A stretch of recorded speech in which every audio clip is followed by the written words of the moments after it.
Hello, everybody.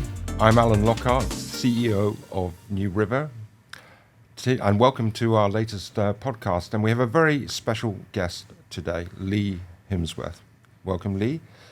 Leigh is the UK Fund Manager for Fidelity's UK Opportunities Fund, and Leigh has over 20 years' experience in the UK stock market, and we're very much looking forward to hearing Leigh's perspective on the market. So great to see you, Leigh. Thank you very much indeed. Thank you for joining us.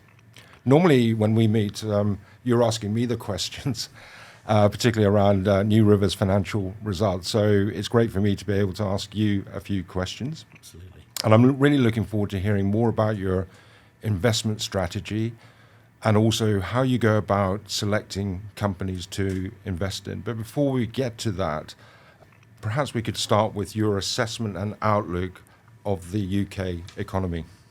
Yeah, sure. Well, thanks very much for inviting me down here. And yes, the tables are turned, I think, today in terms of questioning. Yeah, the UK's been through a tough period, but I think it's true of many economies, certainly in the Western world, and has suffered multiple shocks in terms of COVID, pandemic, and then more recently in terms of inflation shocks with Ukraine, and then the turmoil that we're currently seeing as well.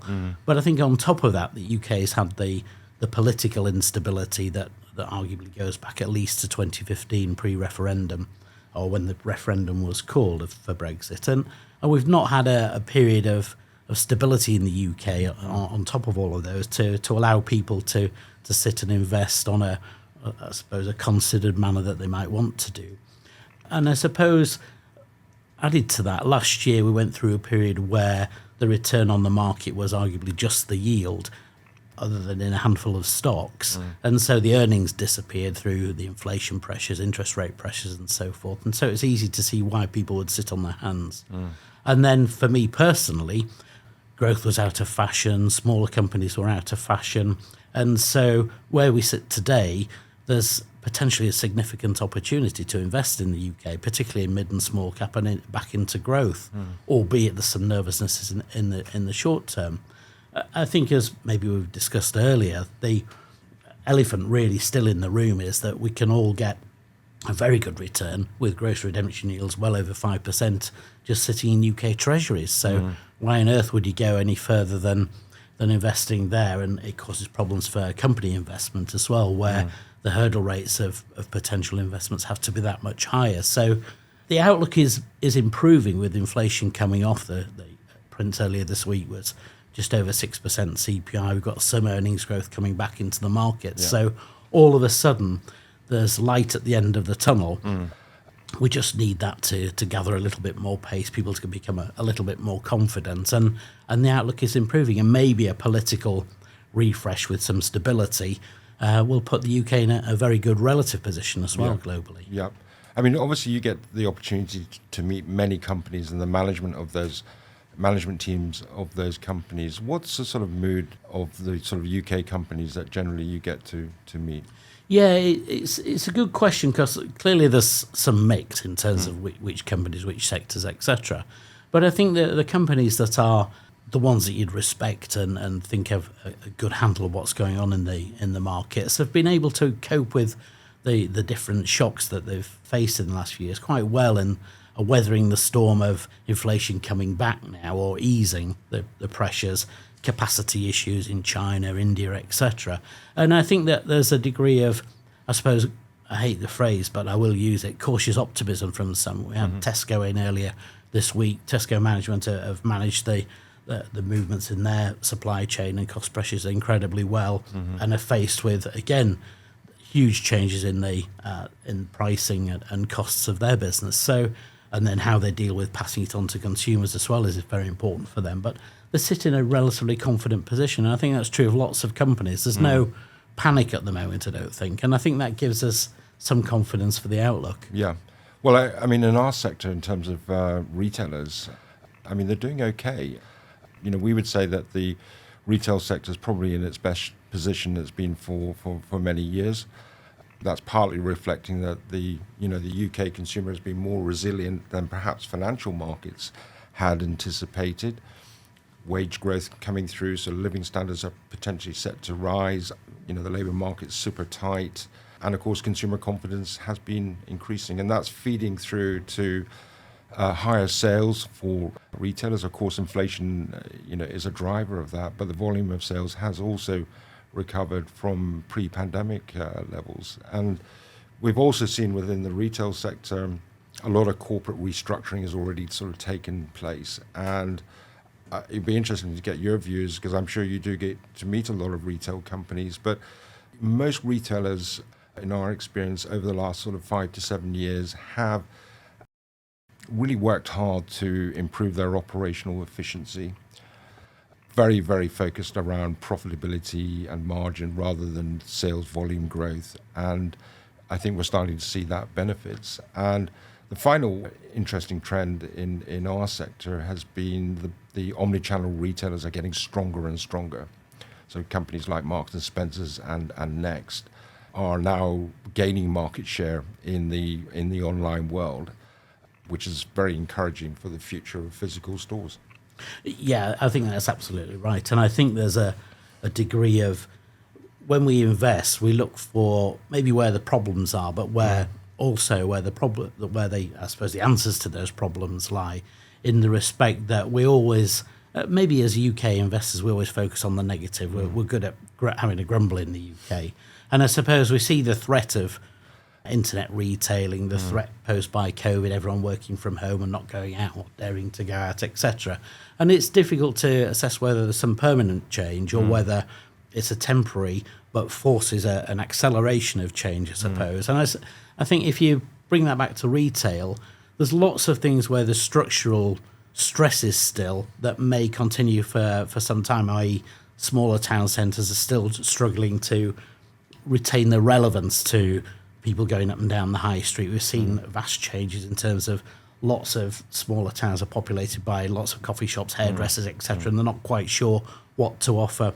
The big out-of-town shopping centres, the Blue Waters or Meadow Halls of this world, may have been prime real estate 20 years ago, but people are going to those less or less frequently than they may have done. And what we're trying to do is highlight or identify the change. Those that have coped with it and have adapted well, and you highlight Marks and Spencer as being a great example of that. But I think also, again, maybe using the example of the big food retailers, Tesco, I think, is one of the biggest online retailers in Europe. And I think it's easy to lose sight of that. We all think of Amazon, Ocado, etc. But Tesco and Marks and Spencer have managed that change well. And we try to look for those changing patterns. Maybe yourselves are one of the success stories as well, where you're populated or your tenants are the type of tenants where we need to go on a regular basis. We need to go weekly to Aldi or Pets at Home or Boots, etc. Blue Water, I can quite happily not go for a year and I haven't missed anything necessarily. And it's that necessity that we're looking for, and the valuation argument as well, where you're arguably valued as if you're a Blue Water, but really there's something very different happening underneath as you peel back the layers. There's something, and you can see it in your numbers in terms of the tenancy, the relatively comfortable levels of debt. And I think it's that we're trying to pick up on the change. And I think the other point from COVID, or the sort of the aftermath, is that, yes, we all bought new TVs and all that sort of stuff at home, but I think we all realised that we crave the contact, the physical contact, and you can see that sort of externally in theatre tickets or football matches that are all sold out, etc. And you can see it from concerts that, I think it's Taylor Swift, isn't it, that's sold out all over the place, probably the last place I'll be, but you can see that people want that contact, and that's reflected in the shopping. People want to go and touch the stuff, see the stuff, and load up the car. You mentioned the low level of debt that NewRiver has. Just in the overall sort of corporate world, what's your sort of assessment around the risk around corporate debt? Because obviously with interest rates rising, having risen quite rapidly, the cost of debt has increased. Do you see that as a material risk in the market? Yeah, I think it is. And I think that maybe the trouble is, and maybe bringing it to real estate, is it only becomes a problem either when you need a new tenancy, i.e. someone goes, or you need refinancing. Clearly you're in the positive position. There's no refinancing due for the foreseeable future. But you can see the car crash happening in places like Germany, where you are getting the problem manifesting itself and it causing a huge problem in terms of their real estate market. And that's true equally of lots of other companies that need to refinance, and probably more so in the private market than in equity markets, where maybe a lot of the companies that we deal with actually raised equity through COVID when they had the chance to do, and put the balance sheets in a much better position. W.H. Smith were a very good example of that. But I think you are seeing it, but it's maybe a slower car crash than we think in terms of when it falls due for refinancing is when the problem physically arises. Let's move on to your investment strategy. It'd be great to sort of share your thoughts around the strategy for your UK Opportunity Fund and what you're trying to achieve and how you position that fund. Yeah, well, the fund is actually a growth fund that hopefully selects interesting opportunities from the mid and small cap area of the market, albeit that's been out of favour for a couple of years at least. If you'd invested in Shell, AstraZeneca, etc. in the last couple of years, you'd have been fine. But I think we try and look for those opportunities on the basis that's why I think people really invest in mid and small cap. They're looking for those opportunities, the companies of the future. And the UK, I think, thankfully, is still a market where we generate some fantastic ideas, either from the universities or from great entrepreneurs as well. We have an environment where they can thrive, where the market's very supportive, whether it be at the venture capital end of the spectrum or from markets. I think the problem we've always had is that we maybe sell out too early. Lots of people from overseas perhaps see the liquidity and the ease of access of our markets and pick off opportunities before they really get the full value. But as far as we're concerned, it's a great market to be in, albeit tough in the absolute immediate time. But there's lots of opportunities out there, lots of very good valuations at the moment. And we're trying to find those growth opportunities before the rest of the market gets them. Very cheesily is trying to find growth before others get to it, which is... So, there's obviously lots of companies within the UK stock market that, potentially you could invest into. How do you go about selecting the right companies to invest in? I think in total there's roughly about 1,000 companies we can look at. It's easy to narrow it down though in terms of either some are past the best and the good years are behind them, or some are just way too large for us. And so we're trying to find growth but not having to necessarily pay up for it. So the market shrinks to probably circa 300 companies maximum. And we're trying to find new ideas, either changing tastes and patterns of behaviour. That brings us to the likes of NewRiver, or new ideas for the future, new themes, or where the stresses we want to avoid. So perhaps maybe Chinese stresses or German stresses at the moment are something to slightly avoid. And so the day-to-day is actually a lot easier than on the face of it. 1,000 companies, where do you start? Well, actually, the starting point is really only a handful of companies. And we try to give a balance to make sure every sector in the stock market is represented, on the basis that someone uses me for a collective investment. They want exposure to the UK market. So we will always have some oil, some engineering, some real estate, some financials, etc. And we try and pick out what we think is best in class in terms of the opportunities set for growth, but not necessarily having to pay up for it. And in terms of sort of, once you've got a group of companies that are potential sort of targets, how do you then sort of filter it through even further? Do you look at, for example, like balance sheet management, historic track record, etc.? Yeah, absolutely. One, we're looking for that opportunity. So using NewRiver as the example, the opportunity is that very strong outlook for your core market. Then we look at the management team. We've had regular meetings over the last few years, and that's really an ongoing process. One, in the first instance, fact-finding, trying to really grasp what's in the market that you're operating in, how you generate your returns. And then the subsequent meetings are more updates with results and so forth, or anything new that's happened. And then from our side of the equation, we try and and vet some of that, i.e. run through the numbers ourselves to make sure that there are no financing issues or significant issues coming up. The rentals are good, the tenancy levels are very good, etc. The reoccupations are very good too. So all of that ticks the box. And then comparing it to the other alternatives. So yes, you may well be attractively priced or trading at a significant discount to net asset value, very good yields as well. But can you get that elsewhere in the market? Clearly. And also we run through all of the other potentials in the sector, but then keep coming back to yourselves in terms of offering all of those features, but still at a very good price. There's many others that are cheap, but cheap for a reason, arguably. Yeah. I suppose one way to ultimately deliver growth is to be acquiring or invest in companies where you can get a price below intrinsic fair value, and then hopefully in time the market will revert to fair value, and that way you can generate that sort of capital return. Is that quite important for you? Yeah, absolutely. And maybe using the example from earlier. So if we go back to 2022, when there was only really the yield on the market, or maybe the yield on the stock, where earnings were under pressure or there was uncertainty over the earnings outlook, then it's quite easy to see why people just sit in bonds. If you can get 6, 7, 8% in bonds, why run the risk of investing in equities where, yes, you might get an 8% yield, but you're not sure about where that yield goes. And I think as that cloud has moved a little bit, if we can get that 8% yield, but now with some potential earnings growth and at a discount to net asset value, then hopefully we get the mean reversion of the net asset value moving up. So that's circa 30, 35% on top of a yield, and then on top of some growth, then all of a sudden it becomes a very appealing prospect to invest in. Yeah.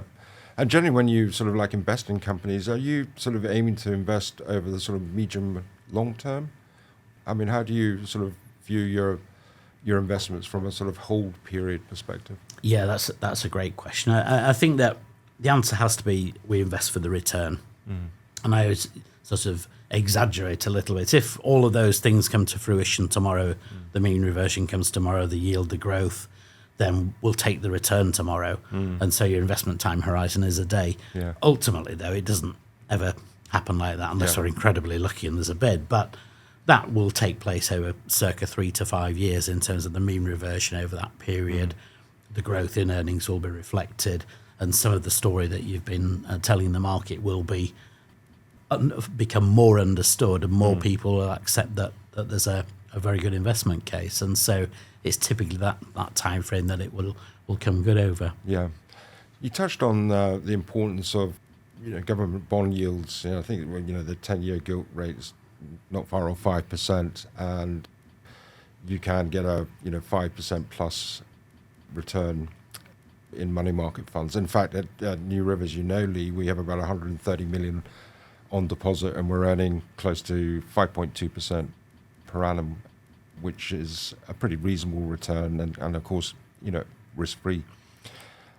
What's your outlook for base rates and sort of bond yields into next year? I know it's difficult to sort of predict the future, but I suppose having a view on that is quite important for you as a fund manager in UK equities. Yeah, I think there's been some shock in terms of the response to what we've seen with COVID and then inflation in Ukraine, and the shock, I think, is reflected in the way that the Bank of England has reacted to some of the issues that they've faced. I think if you wind the clock back to more or less this time last year, we were being told that we were in for the mother of all recessions. I can't remember the exact terminology, but we were being prepped for a shocking outlook. And I think maybe because many of the factors are external to the UK economy in terms of grain prices, oil prices and so forth, and maybe some of the supply chain issues, it's been very difficult for us to judge the outlook and the outcome of those. And I think now, as some of that has worn through the system, we're starting to see inflationary pressures come off. Maybe that's where the bond markets will react, i.e. going back to the point about seeing light at the end of the tunnel, start to ease off. But I think because we've moved into a period where lots of companies have sort of not necessarily panicked, but have tried to reshore as much as possible so they don't have the problems of the structural issues that we saw a couple of years ago and supply chain issues. that adds a degree of inflation to the system. They were using China or Turkey or Northern Africa for supply chain because they basically working on the basis of comparative advantage from economics. It's much cheaper for them to focus on what they're relatively good at. Now, if we're producing everything more locally, it adds a degree of structural inflation to the system. And then, I suppose, forcing the issue, like the Americans appear to be doing with legislative measures like the Inflation Reduction Act, the CHIPS Act, the Infrastructure Act, you're forcing companies to reshore. That might not necessarily be the cheapest or most efficient way to do it. So it adds a degree of structural inflation to the system. Yeah. I think that's not too bad if we can control that inflation. Yeah. That inflation in the system's not bad. Yeah, yeah. Now, you've been operating in the UK stock market for over 20 years. So how do you view today's stock market relative to, your over 20 years experience? Well, that's a great question, because I was trying to remember a younger version of me, which is very, very long time ago. I think this is one of the toughest periods in terms of the amount of different factors that are being thrown at us, and maybe have persisted for a longer time period than in the past, or there's been sort of more individual driving factors that have led to problems in the early 90s or problems in the turn of the 2000s.